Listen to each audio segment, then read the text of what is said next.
Un joven soldado besó a su familia en una noche de verano de 1979 y caminó hacia la estación de autobuses, pero nunca volvió a la base. 17 años después, sus placas de identificación oxidadas emergieron del patio trasero de un desconocido, reabriendo un misterio que se negaba a quedar enterrado. El aire de julio en Carolina del Norte se sentía pesado aquella tarde de verano de 1979. Espeso con el olor a asfalto y césped recién cortado, el tipo de aire que se pegaba a la piel y ralentizaba cada paso. En la estación de autobuses de Fayetteville, el soldado de primera clase, Mark Ellison, se acomodó la correa del bolso en el hombro y se unió al pequeño grupo que esperaba el Greyhound que lo llevaría al este, a Wilmington. Tenía 21 años, con el corte limpio tras semanas de entrenamientos en Fort Bragg, su uniforme planchado a pesar de estar de permiso, y sus botas brillantes como siempre, exigía su sargento. Le habían concedido 3 días en casa, un breve respiro antes de volver a la rutina de saltos, marchas e inspecciones. Esperaba con ansias la comida de su madre, el olor del mar y la tranquilidad de la calle donde había crecido. El autobús llegó con un resoplido y Mark subió, acomodándose en un asiento junto a la ventana. Saludó amablemente a una mujer mayor que llevaba una bolsa de papel en el regazo y colocó su bolso bajo el asiento. Las luces de Fayetteville quedaron atrás, reemplazadas por extensiones de bosques de pinos y campos vacíos que brillaban débilmente en el anochecer. Mark apoyó la cabeza contra el cristal, observando cómo pasaban las siluetas de graneros y gasolineras. Pensó en su hermana menor, Anna, que le había prometido hornearle un pastel, y en su padre, que nunca hablaba mucho, pero siempre le estrechaba la mano con firmeza cuando regresaba a casa. Cuando el autobús llegó a Wilmington ya de noche, la pequeña terminal hervía con el movimiento de los viajeros. Mark bajó y vio a su madre esperándolo en la puerta, el cabello recogido con cuidado, la sonrisa amplia y temblorosa. Ella lo abrazó fuerte, sin decir nada al principio, solo sosteniéndolo como si pudiera detener el tiempo, manteniendo sus brazos alrededor de él. Él sonrió y le dijo que el viaje había estado bien, que tenía hambre, que estaba feliz de estar en casa. Condujeron de regreso a la pequeña casa en Dawson Street, donde la luz del porche brillaba, y Anna salió corriendo para saludarlo. Dentro la cocina olía a chili y pan de maíz, y los 3 se quedaron hasta tarde, contando historias, riendo, fingiendo que 3 días podían estirarse más de lo que permitía el calendario. El domingo por la tarde, debía tomar el autobús de regreso a Fort Bragg. Empacó su bolso con cuidado, doblando su uniforme de repuesto y guardando sus placas militares en el pequeño bolsillo donde siempre las llevaba. Le prometió a su madre que tendría cuidado, prometió a Anna que escribiría más seguido y abrazó a ambas antes de caminar por la calle rumbo a la estación. La última vez que su familia lo vio fue bajo la farola, alto y firme, llevando el bolso en la espalda. Cuando llegó el lunes por la mañana y no hubo llamada desde Fayetteville, su madre empezó a preocuparse. Para el martes por la tarde ya había llamado a todos los números que conocía, la terminal de autobuses, la base, incluso la estación de policía. Las respuestas eran las mismas. Nadie lo había visto llegar. Al final de la semana, el ejército lo registró como ausente sin permiso. AWOL en sus archivos. Otro soldado que simplemente había desaparecido entre el deber y el hogar. Para su familia, no era una línea en un formulario. Era un silencio que se extendía por cada habitación de la casa, una pregunta sin respuesta y el inicio de una búsqueda que duraría años. Ruth Ellison se sentaba en la mesa de la cocina con las manos alrededor de una taza fría de café, mirando el reloj de la pared como si quisiera que retrocediera. Había pasado más de una semana desde que su hijo Mark no regresó a Fort Bragg, y aún no había sonado el teléfono con noticias. El oficial del ejército que vino a la puerta habló con voz cortante, diciendo que Mark ahora figuraba como ausente sin permiso. Ruth escuchó, asintiendo con cortesía, pero cuando la puerta se cerró, sacudió la cabeza y susurró para sí que era un error. Mark nunca desertaría. No su hijo que había pasado años preparándose para ingresar a las fuerzas especiales, no el joven que mostraba orgullo en cada bota lustrada y cada saludo firme. Ella había visto el brillo en sus ojos cuando hablaba de saltos y entrenamientos, de exigirse más que los demás. Una vez, Le había dicho que quería hacerla sentir orgullosa, y ella guardaba ese recuerdo como un escudo contra las palabras que usaba el ejército. Anna, la hermana menor de Mark, había sido la última en escuchar su promesa. Aquella noche de domingo, antes de caminar hacia la estación, él se inclinó y le dijo que volvería el domingo. Lo dijo en voz baja, como si fuera un secreto entre ellos, y ella le creyó. Recordaba el peso del bolso sobre su hombro, la forma en que sonrió, aunque sus ojos se veían cansados, y se aferraba a ese momento como prueba de que él había querido regresar. Anna tenía solo 16 años, aún en la secundaria, y los rumores en la escuela ya llegaban a sus oídos. Algunos compañeros repetían lo que habían escuchado de sus padres, que Mark se había escapado a Canadá, que se había unido a una pandilla, que se había ido porque tenía miedo del ejército. Cada rumor la hería más, pero no lo mostraba. Les decía a todos que Mark era firme, que nunca se iría sin motivo, y cuando llegaba a casa se encerraba en su cuarto y lloraba en la almohada para que su madre no la oyera. Ruth intentaba seguir con las rutinas de la vida, pero cada rincón de la casa llevaba la presencia de Mark. Su chaqueta aún colgaba en el perchero junto a la puerta, sus trofeos de fútbol aún estaban en el estante de la sala, y el olor de su crema de afeitar se sentía débil en el baño. Ella se negaba a guardar nada. Hacerlo sería admitir que él se había ido por elección, y eso era algo en lo que no podía creer. Cuando los vecinos pasaban con preguntas cautelosas, Ruth respondía con firmeza que Mark estaba entregado al ejército, que se estaba preparando para la siguiente etapa de su carrera, que algo fuera de su control había ocurrido. Por las noches se sentaba junto a la ventana, la luz del porche encendida, los ojos fijos en la calle como si pudiera aparecer en cualquier momento. Anna a veces se unía, apoyando la cabeza en el hombro de su madre. Juntas, se quedaban en silencio, su esperanza negándose a apagarse. Creían que Mark no se había alejado de ellas, que lo que fuera que había pasado lo mantenía lejos de casa, no una decisión suya. Negación. Algunos podrían llamarlo, pero para Ruth y Anna era fe, y era la única forma en que sabían respirar. El Departamento de Policía de Wilmington abrió el expediente de Mark Ellison en los últimos días de julio de 1979, cuando el aviso del ejército llegó a su oficina y las llamadas diarias de Ruth los presionaron a actuar. 2 agentes uniformados recorrieron la cuadrícula de calles que se extendía entre la estación de autobuses y la casa de los Ellison, deteniéndose en restaurantes y gasolineras donde un joven soldado podría haber sido visto. Llevaban una foto en blanco y negro que Ruth les había dado.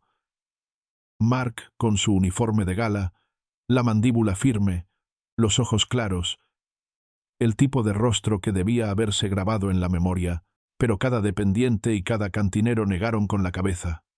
No, no lo habían visto. La búsqueda se amplió.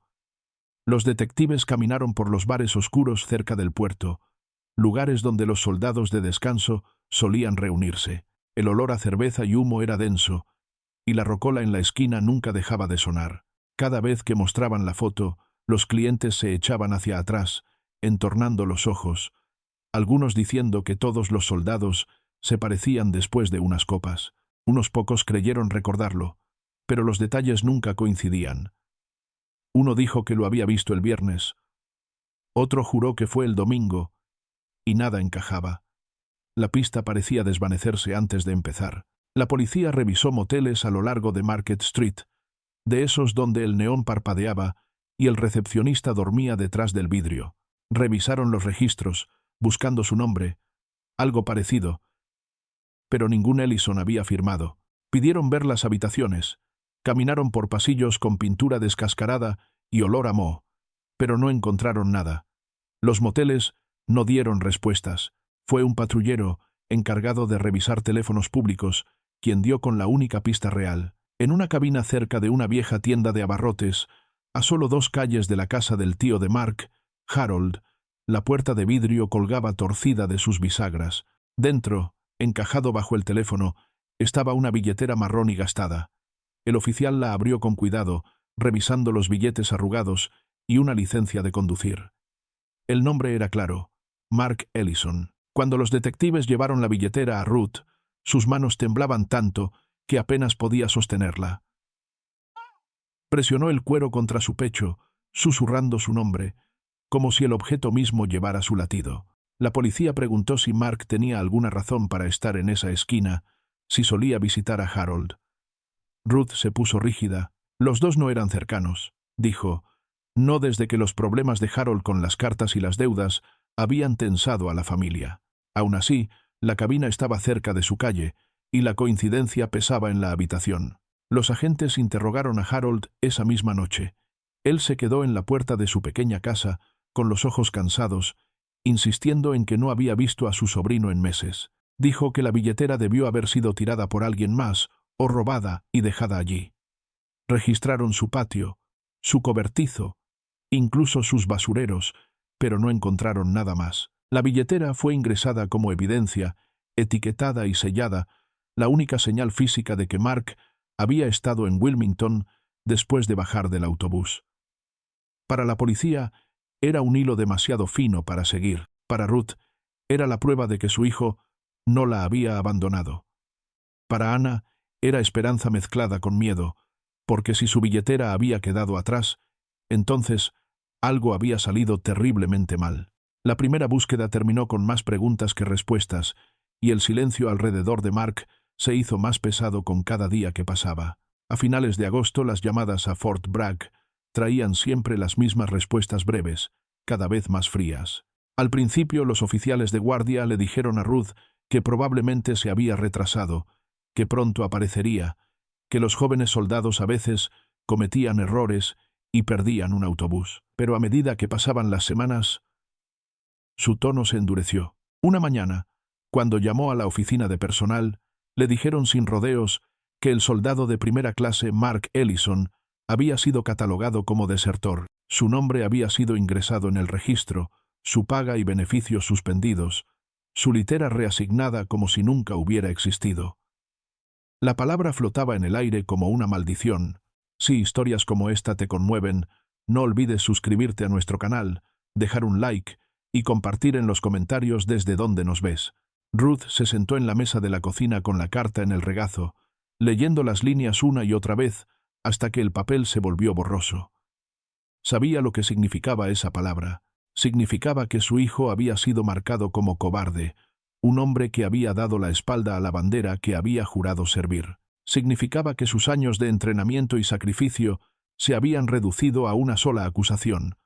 Susurró su nombre, sacudiendo la cabeza, negándose a creerlo. Mark había soñado con las fuerzas especiales. Se había exigido con marchas largas y entrenamientos duros porque quería superarse. No lo habría echado todo a perder. Ana vio cómo la noticia se esparcía por el pueblo. Los vecinos bajaban la voz cuando los Ellison pasaban. En la escuela, los compañeros repetían lo que habían oído de sus padres, que Mark había desertado, que había deshonrado su uniforme. Ana apretaba los puños y se alejaba, negándose a responder.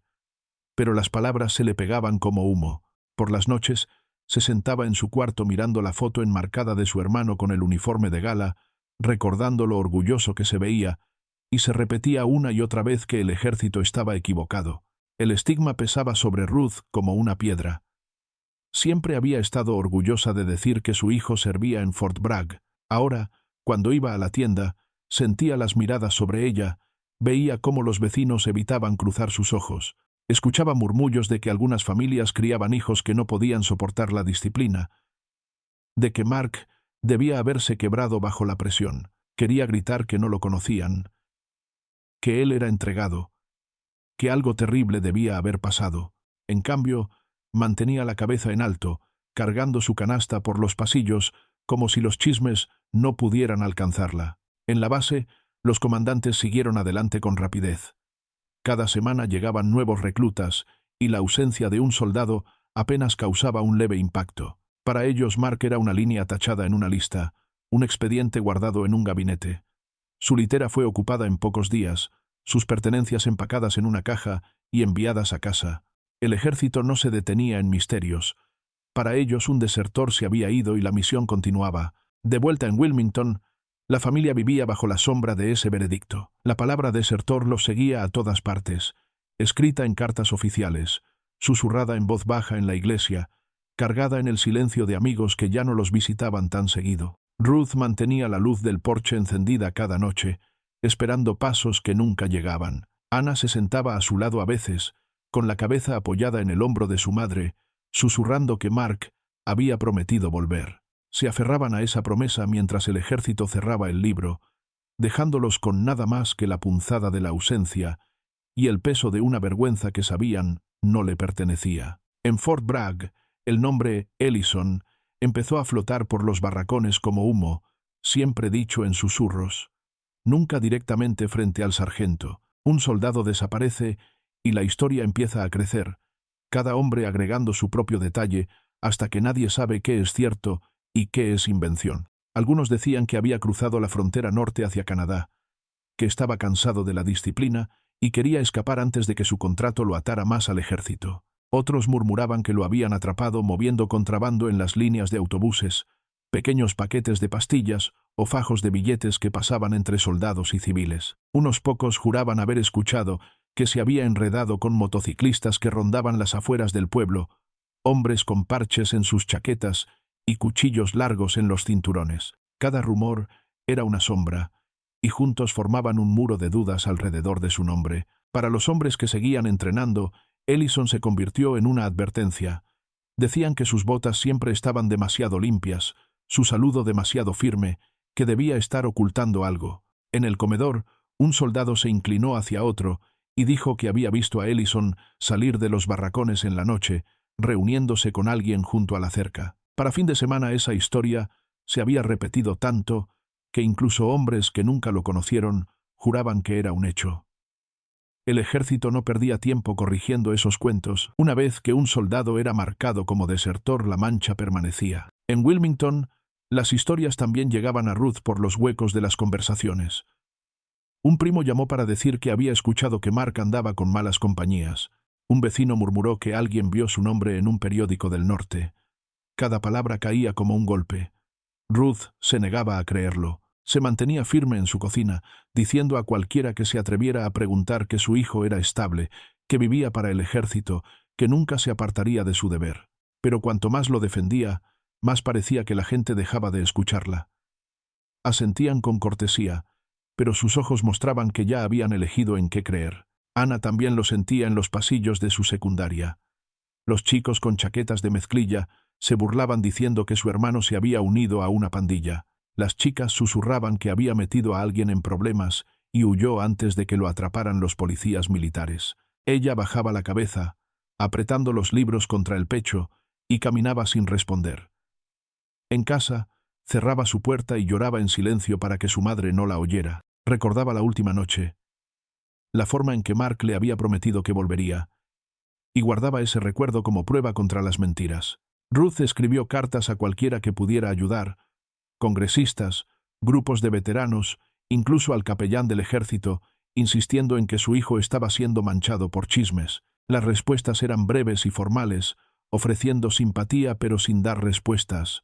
Colgó la foto de Mark en la pared de la sala, su rostro serio en uniforme, y se repetía que la verdad resistiría a los susurros. Aún así, cuando se quedaba despierta de noche, no podía evitar que los rumores resonaran en su mente. El pensamiento de que extraños estaban reescribiendo la vida de su hijo, mientras ella se sentaba impotente en su casa, le destrozaba el corazón. Ruth Ellison no pudo quedarse quieta una vez que el ejército marcó a su hijo como desertor. La palabra se sentía como una mancha que ningún jabón podía lavar, y cada hora que permanecía en su casa parecía extenderse más por las paredes. Así que pidió licencia sin sueldo en la planta de costura, diciendo a su supervisor que no sabía cuándo regresaría, y comenzó su propia búsqueda. Con una pila de volantes con la foto de Mark y las palabras «soldado», «desaparecido» en la parte superior, recorrió las carreteras de la costa de Carolina, clavando papeles en cada poste telefónico y tablón de anuncios que encontraba.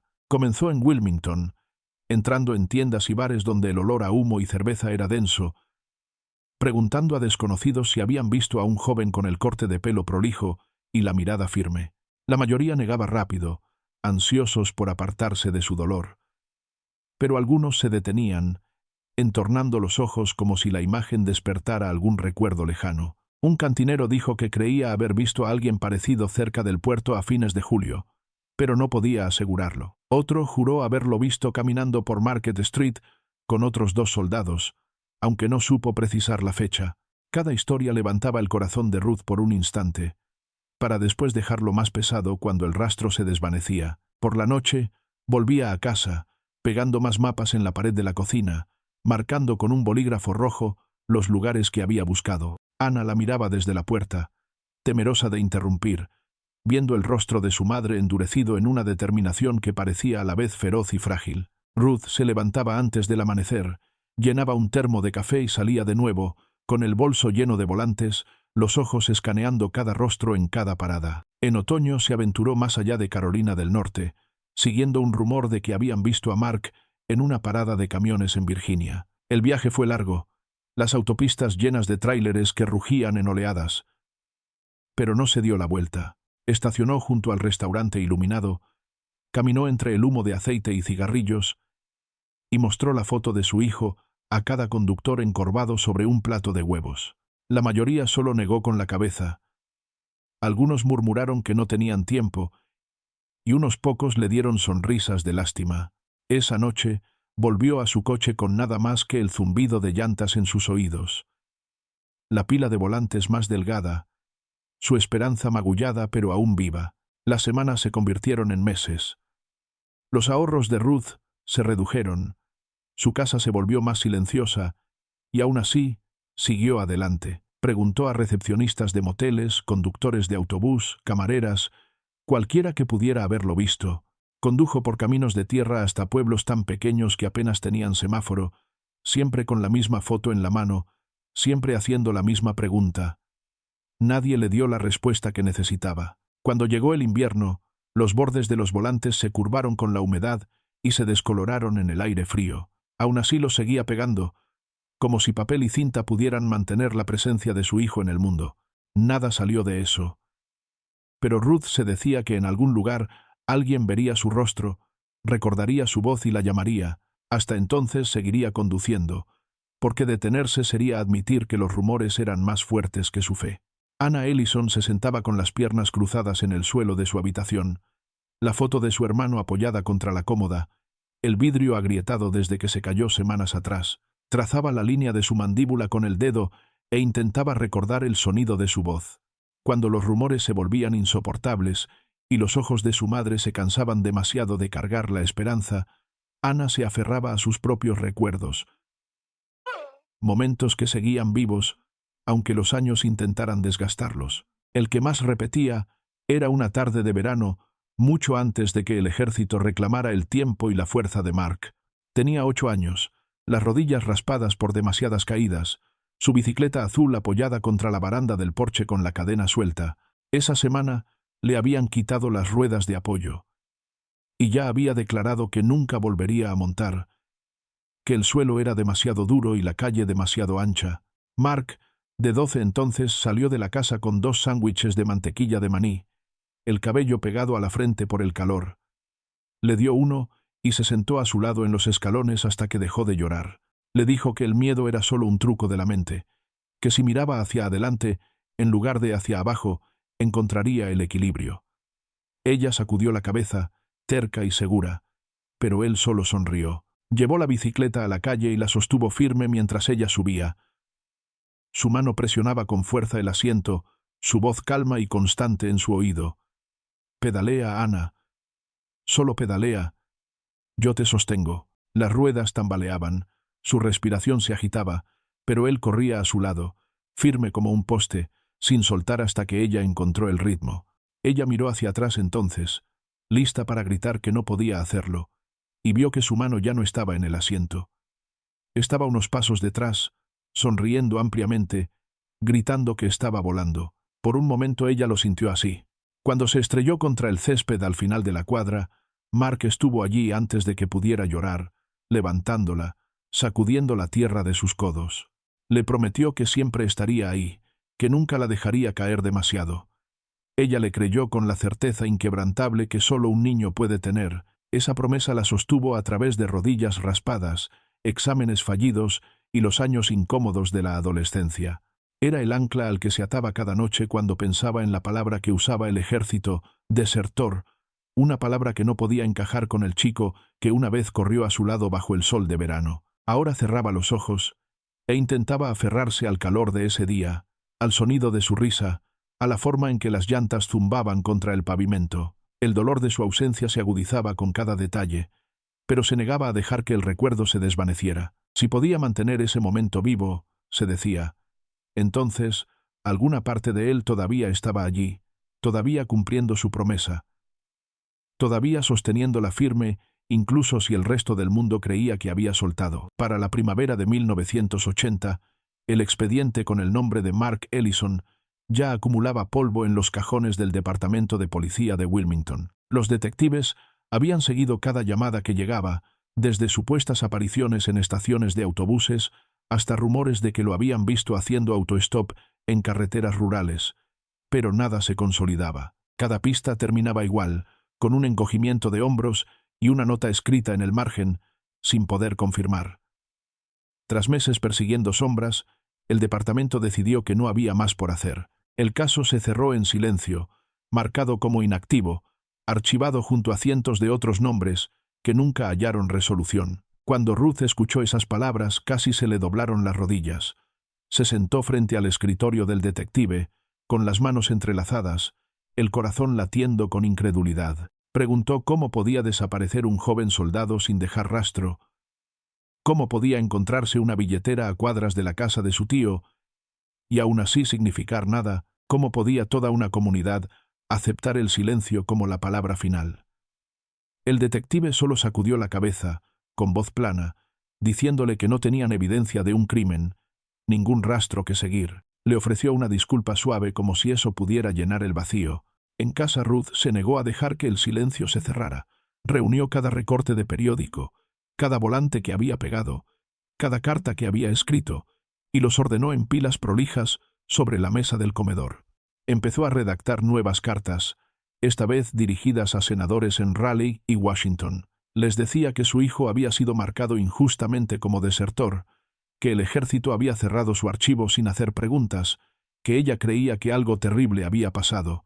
Cada carta estaba escrita a mano con su caligrafía cuidadosa, doblada y enviada con una oración. Pasaron semanas y llegaron respuestas, la mayoría cortas y corteses, reconociendo su preocupación y prometiendo que su carta había sido recibida. Algunas incluían párrafos de formularios sobre los procedimientos del ejército, otras ofrecían simpatía por la angustia de su familia, pero ninguna le dio lo que necesitaba. Ninguna prometía reabrir el caso. Aún así escribió más, agregando detalles, incluyendo la foto de Mark en su uniforme, los ojos firmes y orgullosos. Rogaba que los investigadores militares volvieran a mirar, que caminaran por las calles cerca del teléfono público, que interrogaran de nuevo a los viejos testigos. Anna miraba a su madre desde la puerta. La luz del comedor encendida hasta tarde, el sonido del bolígrafo sobre el papel constante como la lluvia. Quería decirle a su madre que descansara, que dejara de abrir viejas heridas, pero también entendía que escribir era la única manera en que Ruth podía seguir respirando. Cada sobreenviado era un pequeño acto de desafío contra la marea del olvido. Para el verano de 1980, el mundo ya había seguido adelante. Los archivos del ejército aún listaban a Mark como desertor. La policía no tenía nueva evidencia. Los vecinos hablaban cada vez menos del caso. Para Ruth, nada había cambiado. Mantenía la luz del porche encendida, mantenía las cartas en movimiento y mantenía vivo el nombre de su hijo de todas las formas posibles.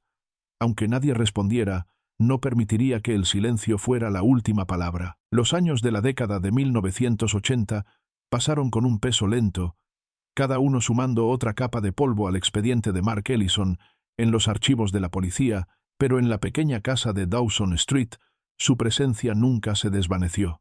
Ruth marcaba el 10 de julio en cada calendario que compraba, lo rodeaba con un círculo rojo, y cuando llegaba el día, colocaba una vela en la ventana.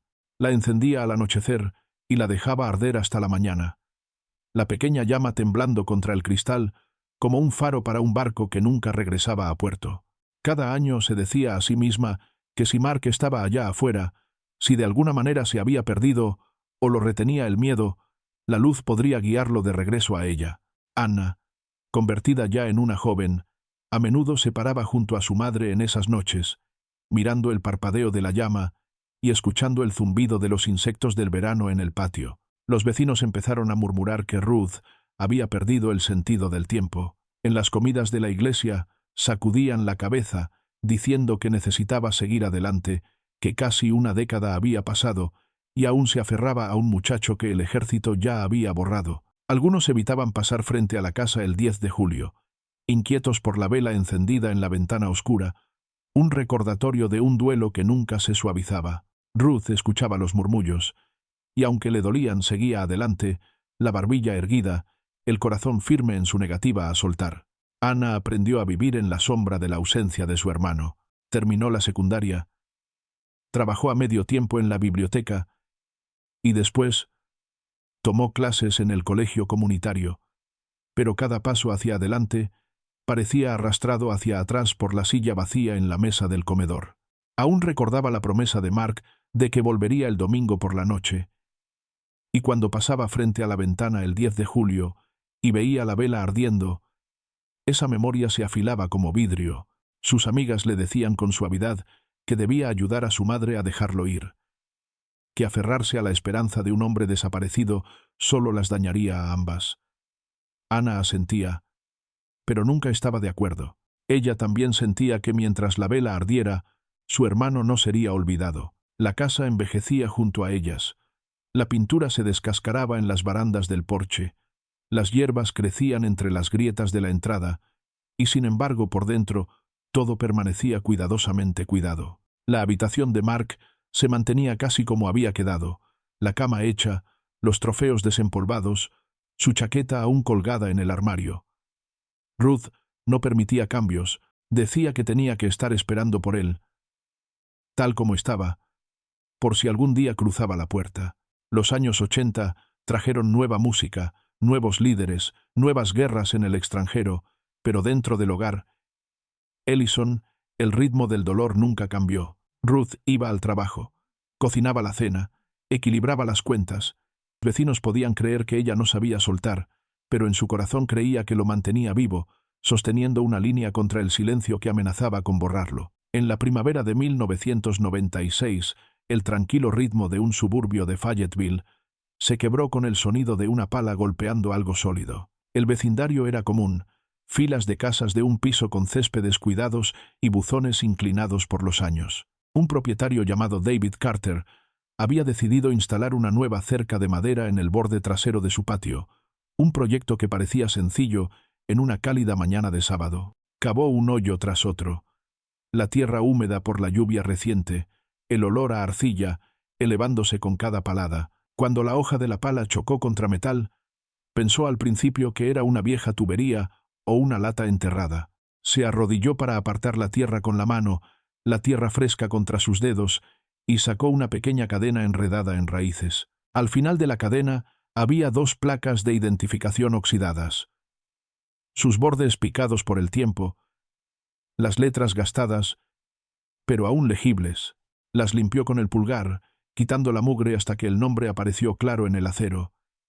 Ellison, Mark RPFC 24658XXXX. David se quedó helado mirando el nombre, tratando de recordar dónde lo había oído. Llevó las placas adentro y las puso sobre la mesa de la cocina, la cadena enrollada como una serpiente, y llamó a la policía. Para cuando los patrulleros llegaron a la acera, la noticia ya había empezado a difundirse en el vecindario. Ojos curiosos miraban desde los porches, mientras los detectives entraban al patio trasero con bolsas de evidencia y cámaras. Se arrodillaron en la zanja donde la pala había golpeado, fotografiando la tierra, levantando con cuidado las placas, deslizándolas en fundas de plástico. La escena fue tratada con cautela, como si la tierra misma pudiera guardar secretos largamente ocultos. Cuando Ruth recibió la llamada, se sentó de golpe en el borde de la cama. 17 años habían pasado desde que su hijo desapareció, años llenos de rumores, susurros y silencio. Ahora, desde la tierra, su nombre había vuelto a surgir. Condujo hasta la estación de policía, donde las placas habían sido registradas y selladas. El detective las puso sobre la mesa frente a ella, sus manos temblaban al extenderse, el plástico frío separando su piel del acero, pero sentía como si lo estuviera tocando de nuevo. Susurró su nombre, las lágrimas cayendo antes de poder detenerlas. Durante tanto tiempo, el ejército lo había marcado como desertor. Durante tanto tiempo, ella lo había defendido sola. Ahora la prueba de su presencia, de su realidad, había aparecido en el lugar más inesperado. La noticia corrió rápido.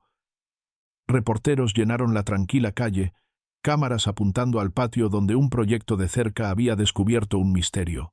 Los vecinos hablaban en voz baja, recordando la vela que Ruth encendía cada 10 de julio, la promesa que nunca había abandonado. Para ellos, las placas eran un fantasma que regresaba, una señal de que la historia no había terminado. Para la familia Ellison, era a la vez una herida reabierta y un frágil hilo de esperanza. La tierra había entregado su nombre, pero aún no la verdad de lo que había ocurrido bajo su superficie. El hallazgo de las placas se difundió más rápido de lo que cualquiera esperaba. En cuestión de horas, los patrulleros llenaban la calle, sus luces azules brillando contra las ventanas de casas prolijas que nunca habían visto tal conmoción. Los detectives caminaban por el patio trasero con pasos medidos, marcando el suelo con pequeñas banderas, fotografiando la estrecha zanja donde la pala había golpeado el metal.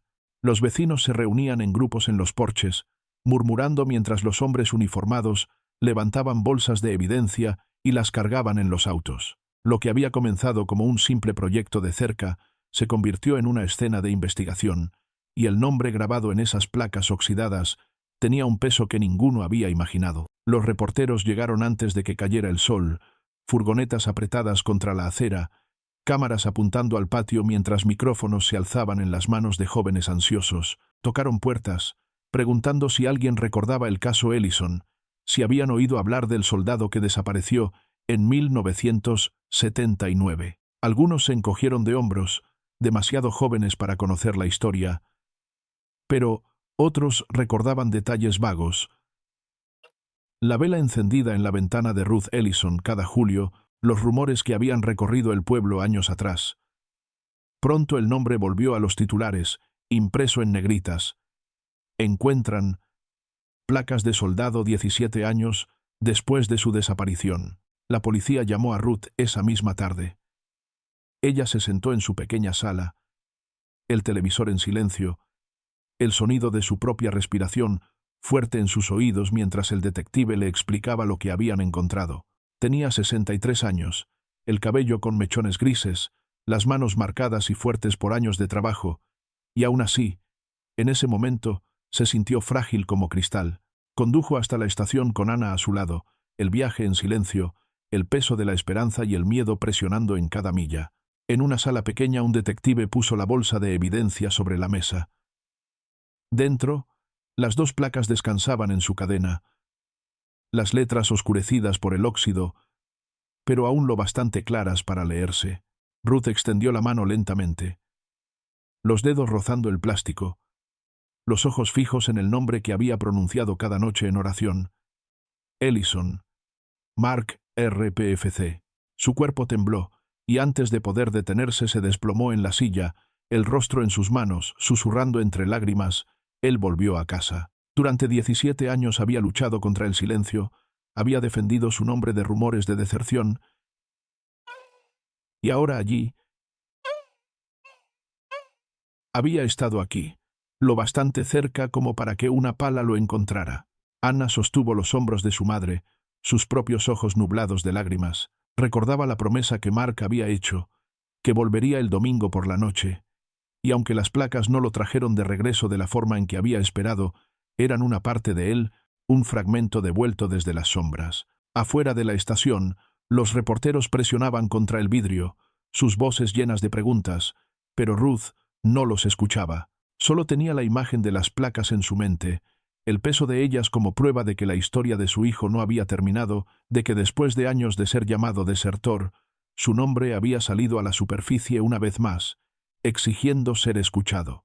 Los detectives se sentaron frente a David Carter en su propia sala, sus cuadernos abiertos, los bolígrafos listos. El camionero retirado se movía en su silla, las manos fuertemente entrelazadas, los ojos yendo de un detective al otro como midiendo lo que querían de él. Había vivido en la casa desde 1985, más de una década después de que Mark Ellison desapareciera, y juraba que nunca había sabido que el suelo de su patio escondía algo extraño.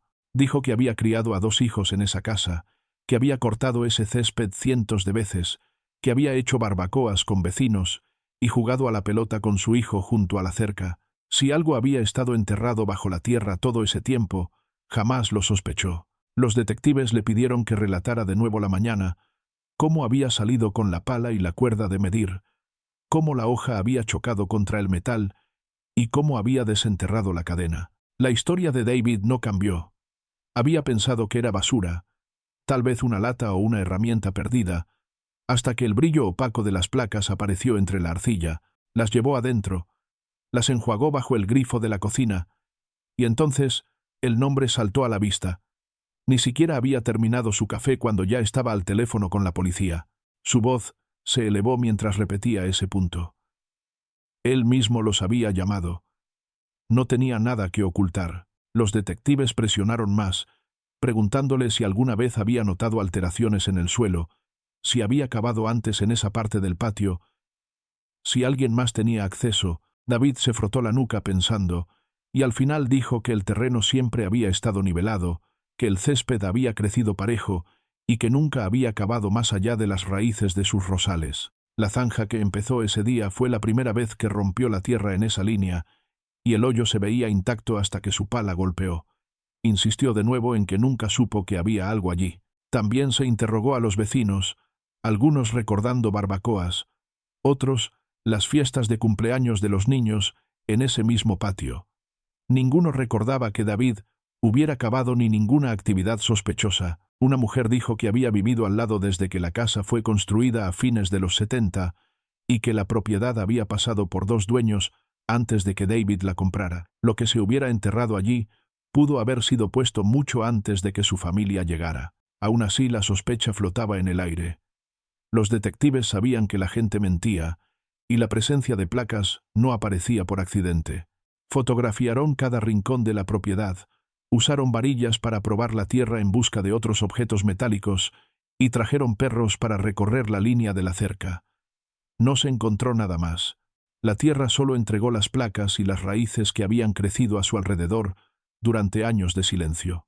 David Carter firmó su declaración con mano firme, repitiendo que no tenía conocimiento de cómo habían llegado las placas allí. Estaba cansado de la atención que ya se acumulaba afuera de su casa, los reporteros en la acera, las luces que incomodaban a sus vecinos.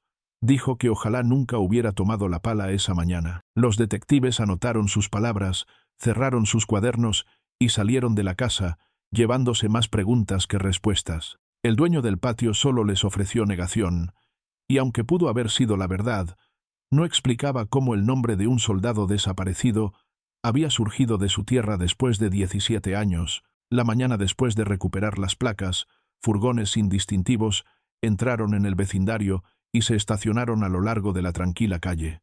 De ellos bajaron detectives junto a especialistas de la oficina estatal, sus botas pesadas contra la acera, sus ojos recorriendo el pequeño patio trasero, que de pronto se había convertido en una escena de ciencia cuidadosa. Cinta amarilla se extendió por la línea de la cerca, cerrando la franja de césped donde la pala había golpeado. Los vecinos se inclinaban desde los porches y cercas, mirando mientras hombres y mujeres con guantes descargaban equipos que parecían extraños contra el fondo de setos recortados y macizos de flores. Primero, instalaron el radar de penetración terrestre, un aparato que se desplazaba lentamente sobre el suelo, enviando ondas bajo la superficie. Cada pasada mostraba imágenes en un monitor pequeño, líneas grises y formas oscuras que los técnicos estudiaban con el ceño fruncido. La Tierra, intacta durante años, revelaba bolsillos y anomalías, lugares donde había sido removida mucho tiempo atrás. Después trajeron perros de rastreo, sus hocicos cerca del pasto,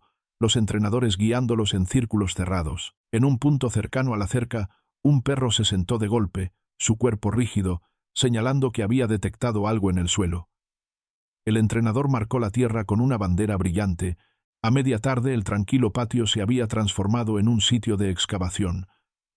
Cuadrados de césped fueron levantados, la tierra raspada en capas cuidadosas, cada cubo tamizado en busca de fragmentos. El olor de la arcilla húmeda se alzaba pesado en el aire. El primer hallazgo pequeño fue un choque de color contra la tierra marrón, un fragmento de tela gastada, hilos pegados entre sí, después de años bajo tierra. El equipo de laboratorio lo selló en una bolsa plástica, anotando la ubicación y la profundidad. Más fragmentos siguieron, todos opacos y deshilachados, pero inconfundiblemente tela. Luego aparecieron 2 botones metálicos. Los bordes aún mostraban una estrella débil, iguales a los usados en chaquetas de campaña militares de finales de los 70. El descubrimiento provocó silencio entre los detectives, sus ojos fijos en esas piezas pequeñas que insinuaban algo que alguna vez estuvo entero y ahora estaba disperso. Más tarde, se desenterró una hebilla oxidada, su superficie picada por la corrosión, el broche aún débilmente visible. Un detective la sostuvo a la luz, reconociendo el diseño de dotación estándar que los soldados llevaban con sus uniformes. La hebilla fue colocada junto a la tela y los botones, una pequeña colección que hablaba más fuerte que cualquier palabra. Algo había estado allí, enterrado mucho antes de que el patio perteneciera al residente actual. A medida que el día se alargaba hasta la noche, se instalaron reflectores, sus haces bañando el patio en blanco duro. La excavación continuó lentamente, la tierra revelando sus secretos pulgada a pulgada. Reporteros se aglomeraban tras la cinta, sus cámaras destellando, sus preguntas lanzadas al aire. ¿Era un cuerpo? ¿Era prueba de un crimen? ¿Estaba relacionado con el soldado desaparecido cuyo nombre estaba en esas placas? Los detectives se negaron a responder, sus rostros serios e inescrutables. Para cuando el equipo guardó sus herramientas, la mesa de evidencia tenía bolsas selladas con tela, botones y la hebilla oxidada. No se había hallado nada más grande, ningún hueso, ningún cuerpo, solo rastros de lo que alguna vez pudo haber sido un uniforme. Para Ruth, esperando junto al teléfono, la noticia fue a la vez herida y confirmación. Piezas del mundo de su hijo habían surgido de la tierra, suficientes para probar que no había simplemente caminado lejos, pero no las suficientes para decirle cómo o por qué. Los detectives tocaron puertas que no habían sido abiertas a preguntas en casi 2 décadas. Muchas de las personas que habían vivido en el vecindario en 1979 ya se habían mudado, pero algunas aún podían ser localizadas. Eran mayores ahora, canosos en las sienes, voces más lentas, pero cuando se pronunciaba el nombre, Ellison despertaba recuerdos tenues que casi habían sepultado. Una mujer que vivía frente a la calle se apoyó en su bastón y dijo recordar discusiones fuertes flotando en el aire aquel verano. No podía precisar las palabras exactas, pero juraba que habían gritado en la casa de la esquina voces tan altas que aún con las ventanas cerradas no podía dormir. Creía que habían sido entre 2 hombres, uno mayor y otro más joven, y aunque no salió a mirar, el sonido se le quedó por semanas. Otro hombre, que había alquilado la casa de al lado antes de mudarse a Florida, habló de una fogata nocturna poco después de aquellas discusiones. Contó a los detectives que el humo tenía un olor extraño, más fuerte que la madera, casi como caucho ardiendo. Dijo que abrió la ventana y tosió por el hedor, murmurando a su esposa que alguien estaba tirando basura al fuego. A la mañana siguiente el hoyo de la fogata había desaparecido, cubierto con tierra fresca, como si nada hubiera pasado. Admitió que no pensó mucho en eso entonces.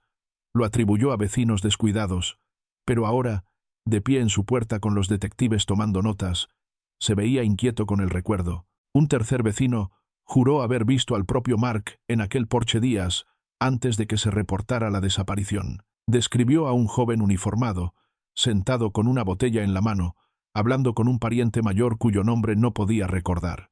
Dijo que el soldado parecía inquieto, moviéndose en su silla, a veces riendo, a veces enterrando el rostro en las manos. En ese momento le pareció normal, un soldado de permiso tomando un trago, pero ahora estaba seguro de que había sido Mark Ellison. Los detectives presionaron por fechas, por detalles, pero después de tantos años, los recuerdos eran borrosos. Algunos no coincidían en qué semana habían escuchado las discusiones. Otros insistían en que la fogata había sido antes en el verano, no en julio. La visión en el porche fue contradicha por otro vecino que aseguró que el joven no llevaba uniforme, sino jeans y camiseta. La memoria, suavizada por los años, se doblaba bajo el peso de la certeza, y aun con los vacíos y contradicciones, los ecos de aquel verano pintaban un cuadro más oscuro que el simple veredicto de deserción del ejército. Los reporteros se aferraron rápido a los testimonios, llenando columnas con citas sobre humo que olía extraño y voces que se oían en la noche. Para Ruth, cada artículo era dolor y vindicación. Había dicho por años que su hijo no había desaparecido por elección, y ahora las palabras de los vecinos insinuaban lucha, secretos enterrados. Aún así, nada estaba probado. No se había encontrado cuerpo, no había arrestos, solo fragmentos de tela y recuerdos que se desvanecían como humo cuando alguien intentaba atraparlos. Pronto, la atención de los detectives volvió a un hombre cuyo nombre había rondado los bordes del caso desde el principio. Harold Ellison, el tío de Mark, vivía a 3 cuadras de la cabina telefónica donde se descubrió la billetera en 1979. En ese momento se había considerado su conexión, pero sin evidencia, la línea de investigación se había enfriado. Ahora, con fragmentos de uniforme y placas militares saliendo de la tierra de un patio cercano, su sombra se alzaba más grande que nunca.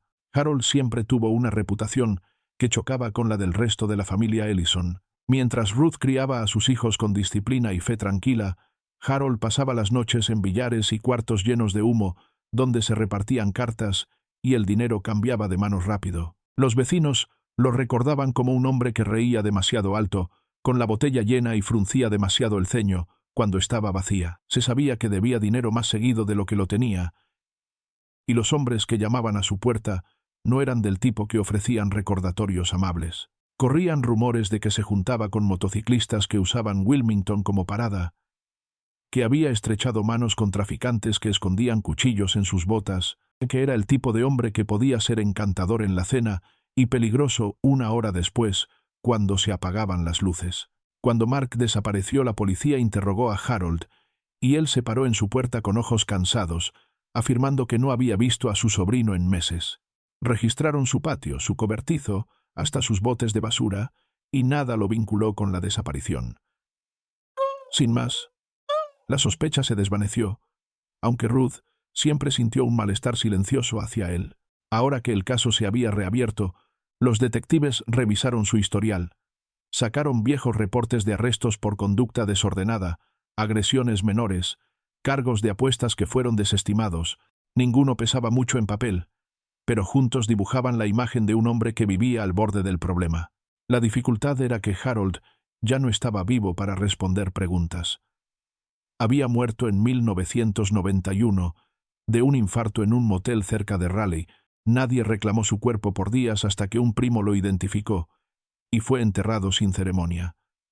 Lo que hubiera sabido sobre el verano de 1979 estaba enterrado con él. Aún así, los detectives hablaron con viejos conocidos, hombres que habían compartido cartas y largas noches de alcohol. Dijeron que Harold siempre estaba corto de dinero, siempre prometiendo pagar deudas que no podía cubrir, y que a veces insinuaba tener familia en el ejército.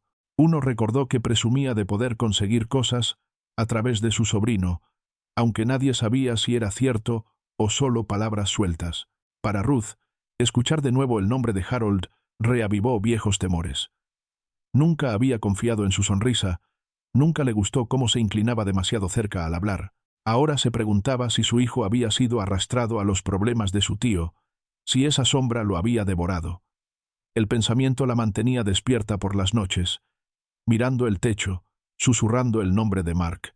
Pero con Harold muerto hacía años, la verdad parecía sellada para siempre, llevada lejos por un hombre que se llevó sus secretos a la tumba. La investigación se amplió más allá de la zanja, donde se hallaron las placas. Los detectives sabían que los secretos rara vez se quedan en un solo lugar, así que pidieron permiso para registrar la casa junto al patio que había entregado la evidencia. La propiedad había sido alquilada por años, pasando de un inquilino a otro, su espacio de arrastre usado mayormente como almacén. Cuando se levantaron las tablas, el olor a madera húmeda y polvo rancio llenó el aire. Los investigadores reptaron bajo la casa, linternas barriendo el piso de tierra, sus haces iluminando telarañas y restos de aislante viejo. Por unos minutos no parecía más que basura olvidada. Pero luego, una luz dio contra algo medio enterrado en la tierra, la silueta opaca de una pistola. Manos enguantadas la levantaron con cuidado, quitando la tierra. Era una Colt .45, su superficie manchada de óxido El cañón atascado por años de mugre, el número de serie aún era legible, y al pasarlo por el sistema, salió registrado a nombre de Harold Ellison. El hallazgo endureció cada sospecha acumulada. Los detectives sellaron el arma en bolsas de evidencia y la llevaron al laboratorio. El arma estaba muy deteriorada, el percutor roto, pero los expertos en balística trabajaron con paciencia, restaurando lo posible y examinando las estrías del cañón. Semanas después, confirmaron que la pistola coincidía con casquillos de 2 tiroteos sin resolver de finales de los 70. Ambos habían ocurrido en Wilmington. Ambos involucraban hombres con deudas de juego y disputas nocturnas. En ese momento no se habían hecho arrestos, solo rumores sobre quién podía estar implicado. Ahora el arma vinculaba directamente a Harold con esos crímenes, aunque ya llevaba 5 años muerto cuando se encontró. La noticia del hallazgo del arma se difundió rápido. Los titulares la llamaron un vínculo escalofriante, un pedazo de acero que cargaba con el peso de una violencia vieja. Para Ruth fue otro golpe. Siempre temió que la sombra de Harold hubiera caído sobre su hijo, y ahora aquí estaba la prueba de que había vivido en compañía más oscura de lo que quería admitir. Se sentó en su mesa de cocina con el periódico extendido, la foto del arma oxidada resaltando en la página, y susurró que Mark nunca perteneció a ese mundo. Los detectives presionaron más a los viejos conocidos de Harold, hombres que recordaban habitaciones llenas de humo y apuestas fuertes. Pero la mayoría solo negaba con la cabeza. Algunos admitieron que no les sorprendía.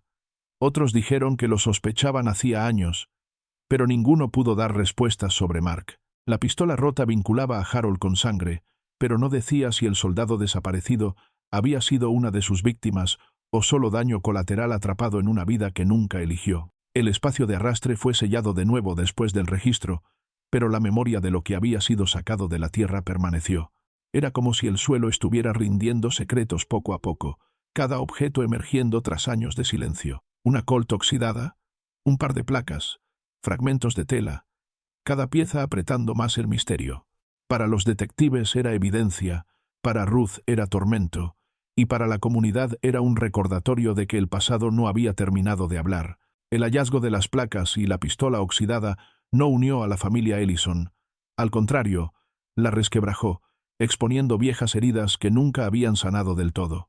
Parientes que antes se reunían en la cocina de Ruth, ahora discutían en tonos agudos, cada uno convencido de tener la visión más verdadera de lo que había pasado con Mark. Algunos creían sin duda que Harold había atraído al joven soldado a su muerte, que sus deudas de juego y sus lazos con hombres peligrosos habían arrastrado a Mark a una situación de la que no pudo escapar. Hablaban de las discusiones que los vecinos recordaban, de la fogata que dejó humo en el aire de verano, de la pistola encontrada bajo la casa. Para ellos las piezas encajaban demasiado bien como para ser coincidencia. Decían que Mark había confiado en su tío, y esa confianza lo había destruido. Otros se resistían a esa conclusión. Argumentaban que las placas pudieron haber sido plantadas, que alguien más las enterró, que Harold era culpable de muchas cosas pero no necesariamente de matar a su propio sobrino. Señalaban que no se había encontrado cuerpo, que después de 17 años aún era posible, aunque poco probable, que Mark estuviera vivo en alguna parte. Se aferraban a esa pequeña esperanza con una fiereza nacida no de lógica, sino de la negativa a dejar que el duelo se volviera definitivo. Los debates se volvieron más fuertes en las reuniones familiares. Primos que habían jugado juntos de niños ahora se sentaban en lados opuestos de la sala, murmurando con amargura sobre traición y negación. Una tía acusó a otra de difundir mentiras, mientras un tío golpeó la mesa con la mano exigiendo que todos enfrentaran la verdad. Incluso Ana, que había pasado su adolescencia defendiendo el nombre de su hermano, se encontró atrapada en medio. Parte de ella quería creer que aún podía estar vivo, vagando bajo otro nombre, lejos del uniforme que lo había marcado como desertor. Pero la evidencia la jalaba hacia la conclusión más oscura, y a menudo se quedaba en silencio, incapaz de elegir un lado sin romperse el corazón. Para Ruth, la fractura fue casi insoportable. Había cargado con el peso de la esperanza por casi 2 décadas, encendiendo su vela cada 10 de julio, escribiendo sus cartas a funcionarios que nunca respondieron. Ahora sus hermanos y primos discutían alrededor de su mesa de cocina, como si Mark fuera una idea a debatir y no un hijo que había desaparecido. Ella escuchaba, el rostro pálido, las manos apretadas, y finalmente les dijo a todos que no aceptaría divisiones. Mark era su hijo. Ella cargaría con su memoria sin compromisos. Aún así, el daño permanecía. Invitaciones a cenas de domingo eran rechazadas. Llamadas telefónicas se cortaban rápido. La familia se dividió en bandos, unos reuniendo pruebas para demostrar la culpabilidad de Harold, otros inventando teorías de supervivencia. También surgieron viejos resentimientos, quejas sobre dinero prestado y nunca devuelto, sobre quién había ayudado a Ruth después de la desaparición y quién se había mantenido distante. El misterio del destino de Mark se convirtió en el escenario de cada tensión enterrada. Lo que ninguno decía en voz alta, aunque muchos lo sentían, era que incluso si algún día salía la verdad a la luz, las fracturas podían quedarse. Los Ellison ya no estaban unidos por un dolor compartido, sino divididos por él. Cada persona llevando una versión distinta de Mark en su mente. Para algunos era víctima de la sombra de Harold, para otros, un hombre perdido aún caminando bajo cielos lejanos. De cualquier modo, la familia no podía ponerse de acuerdo, y el silencio que seguía a cada discusión era tan pesado como los años que ya habían pasado. El hallazgo de las placas, los fragmentos de tela y la pistola obligó a reabrir el caso. Para finales de 1996, el Departamento de Policía de Wilmington asignó a 2 detectives de la Unidad de Casos Fríos para hacerse cargo del archivo. Extendieron los viejos reportes sobre sus escritorios, páginas amarillentas en los bordes, y leyeron los testimonios que alguna vez habían sido considerados callejones sin salida. Con nueva evidencia en la mano, ya no veían a Mark Ellison como un soldado que simplemente había abandonado su deber. Reclasificaron el caso como sospecha de homicidio, dándole un nuevo número y un renovado sentido de urgencia. Los detectives hablaron en una conferencia de prensa en enero, sus palabras medidas pero claras. La desaparición de Ellison ahora estaba siendo tratada como una investigación criminal. Instaron a cualquiera con información, por pequeña que fuera, a presentarse. Por primera vez en casi 2 décadas, Ruth sintió el peso de voces oficiales repitiendo lo que ella había dicho todo ese tiempo. Vio la transmisión desde su sala, lágrimas deslizándose por sus mejillas, susurrando que el nombre de su hijo finalmente había sido levantado de la sombra que le había dejado la palabra desertor. El ejército no pudo ignorar el giro. Registros que durante años habían marcado a Mark como ausente sin permiso fueron retirados para revisión. Oficiales en Fort Bragg recibieron el informe del caso frío y tras semanas de discusión se tomó la decisión de enmendar su estatus.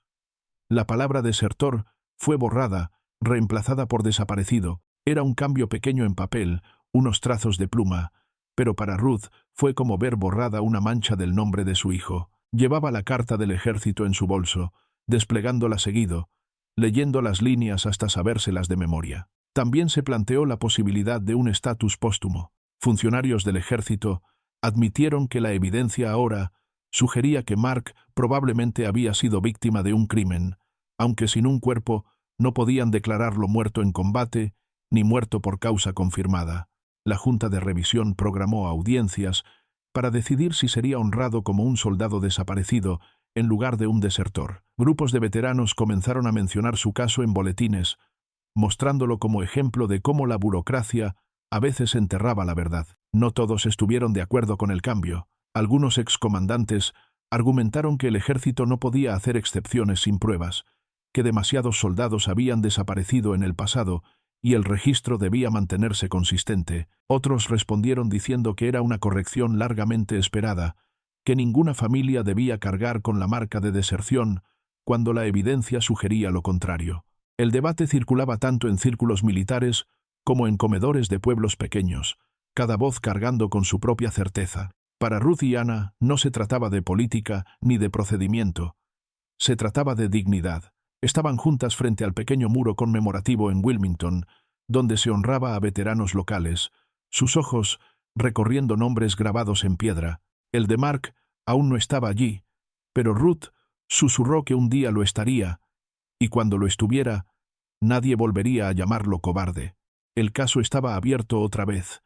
El ejército había cambiado su registro, y por primera vez en años, las mujeres Ellison sintieron que el silencio alrededor de Mark empezaba a romperse.